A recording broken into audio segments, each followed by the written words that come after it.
Okay, so we are presenting shoulder abduction.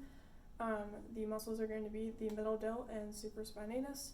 Middle delt origin is the lateral portion of the clavicle, the spine and acromion process of the scapula, and the insertion is going to be the deltoid tuberosity of the humerus. The nerve is the axillary nerve. So for supraspinatus, our origin is going to be the supraspinous fossa of the scapula, the medial 2/3 of the scapula, and the supraspinatus fascia. The insertion is going to be the greater tubercle of the humerus, the articular capsule of the glenohumeral joint, and the nerve is going to be the suprascapular nerve. So we're going to start out with a screen test. We're going to do this bilaterally. We're going to start with the left extremity. So if you could put your arm out, try to lift it up to a 90 degree. Good. And can you do that with the other arm, please?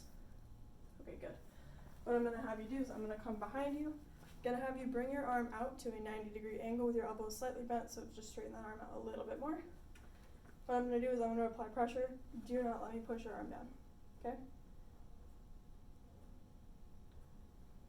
Good. You can relax. I'm going to go around to the other side and do that same test. So put your arm out to the side. Good. I'm going to push down. Do not let me move your arm. And good. Because there was no break and I applied maximum resistance, that would be a 5 on the scale.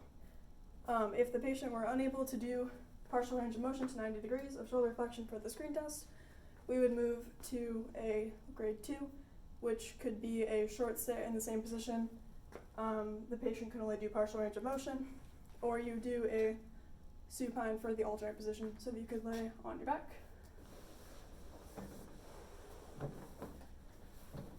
So what you would do for that position is support the patient's shoulder and ask them to try to raise their arm out to the side and up.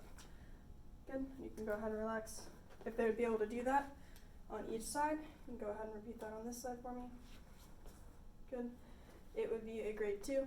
If they had no movement but a muscle contraction, it would be a grade 1, and if they had no muscle contraction, no movement, it would be a grade 0.